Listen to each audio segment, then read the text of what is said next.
Monsieur Amar, bonjour. Bonjour. Pouvez-vous nous parler des activités du Haras de Meknes? Le Haras de Meknes, tout d'abord pour le mettre dans son contexte historique, c'est le plus ancien des haras du Maroc. Il a été créé en 1912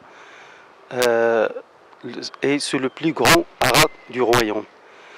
Nos activités s'insèrent dans la stratégie de la Société royale d'encouragement du cheval pour le développement de la filière équine. Les activités que nous faisons, c'est l'amélioration génétique qui passe à travers la mise à disponibilité aux éleveurs de chevaux de haute performance génétique, l'approbation des étalons privés et l'encadrement des éleveurs pour un meilleur choix dans le domaine de reproduction.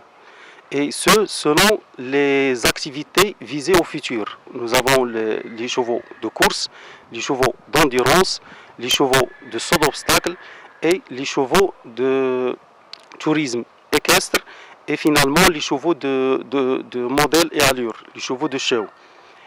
Nous avons aussi la gestion du studbook, cette gestion qui passe par la saisie des données de reproduction sur une base nationale ECRIMA, puis par l'identification des produits et nous faisons de son sens un test ADN avant de livrer un document d'accompagnement identifiant le cheval.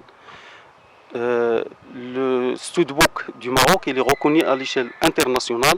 Pour l'expliquer, un cheval pur sang arabe sorti du studbook marocain, il est reconnu en tant que tel à l'échelle internationale. Nous avons aussi l'encouragement des éleveurs et ça passe par l'incitation, par des primes à la naissance, par les concours d'élevage et dans ce sens nous organisons localement 17 concours annuellement divisés en concours de Tborida, concours de show pour les arabes barbes, les barbes et le pur sang arabe. Aussi nous travaillons sur la formation et la vulgarisation à l'interne pour le staff du hara et à l'externe pour les éleveurs, en les orientant, en les encadrant pour les techniques modernes d'élevage et aussi pour les accompagner dans le choix de leurs chevaux et le choix de reproduction. Le hara travaille aussi pour la sauvegarde du cheval barbe, qui est le cheval emblématique du royaume.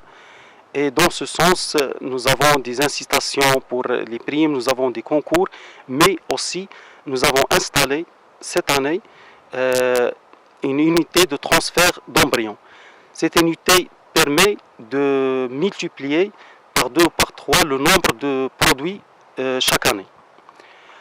Donc pour le côté utilisation, le hara travaille sur les utilisations à haut potentiel de rentabilité, surtout les chevaux de course, mais aussi sur de nouvelles utilisations qui ne sont pas encore connues ou ne pas connues largement à l'échelle locale, notamment l'endurance, le tourisme équestre et aussi l'équithérapie. Dans ce sens, le hara il fait des projets pionniers dans la zone pour donner l'exemple aux clubs, aux utilisateurs locaux. Donc nous avons un projet d'endurance et nous avons un projet d'équithérapie locale. Pour ce faire, le hara dispose d'un staff de 80 personnes divisés en cadres, en techniciens d'élevage, en étalonniers, en palefreniers, en selliers, etc. des hommes de chevaux. Et nous disposons aussi de 200 chevaux au niveau du hara, divisés en chevaux en étalons sur les différentes utilisations. Nous avons des étalons pour course, pour le show et nous avons un club et aussi les chevaux de la géométrie. Donc nous avons ici une pépinière. Actuellement, on travaille sur une pépinière qui donne des produits qu'on vend à des prix intéressants aux éleveurs.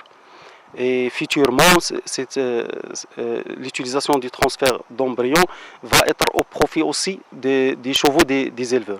Qu'avez-vous prévu cette année pour la participation aussi? C'est à l'instar des éditions précédentes. Le ARA participe cette année sur deux volets. Nous avons un stand qui sert de communication avec les professionnels du métier et aussi nous avons présenté des exemples de l'art équestre. C'est un projet qui fait au ARA de Marrakech. Ils ont créé une école d'art équestre localement et on montre le progrès et les réalisations qu'ils ont fait.